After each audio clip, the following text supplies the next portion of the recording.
Chapter 9. Hold on. Just then, I heard sirens outside the apartment. Footsteps were coming up the stairs, rather rapidly. I wonder what that is, I said. Slack was standing there with Glacia, and I looked over at Weed's table-guarded room. A knock came over the door. Who is it? Slack asked.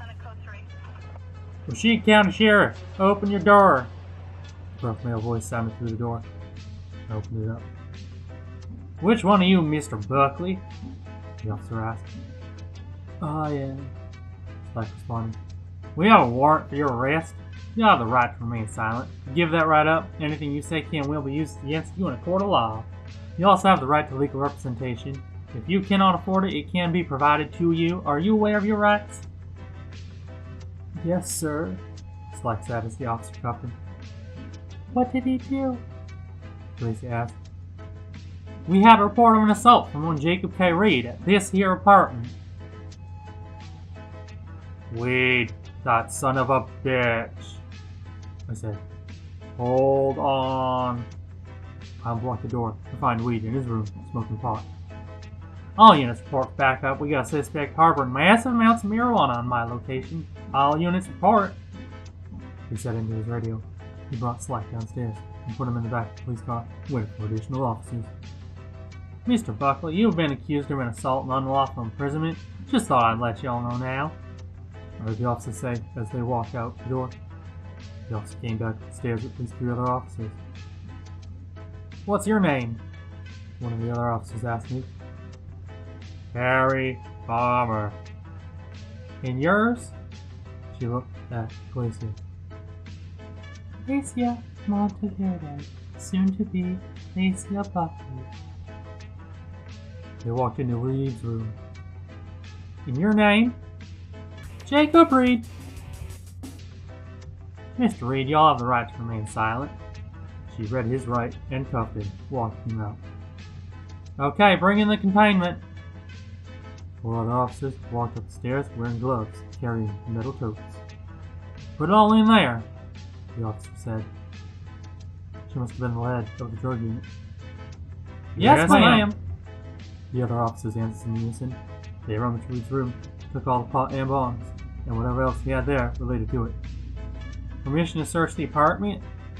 The officer asked me. Sure. They ransacked everything else, looking for more traces of pot. Since I keep all that stuff out of there, I'm sure they wouldn't find anything. They didn't, and they started to walk out.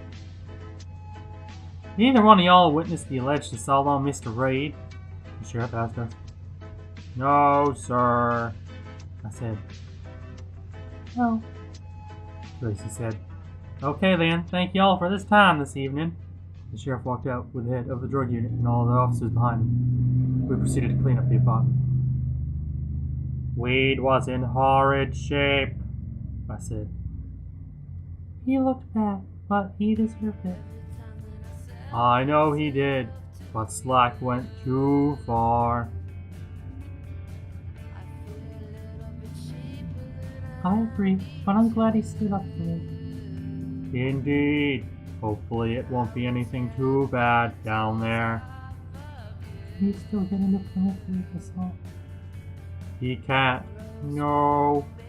So if it happens that he gets charged, we'll just stay here. His night went from decently okay to bad in a matter of minutes. I knew Weed was no good, and this is proof. He's gone for a long time. Slack might be too. That scares me. I take Glacia in my car to the Rashid police station, where I saw the officer who arrested Slack and the drug unit truck. I just waited for something to happen here at the station. It would be better than sitting in the apartment to get out of our minds.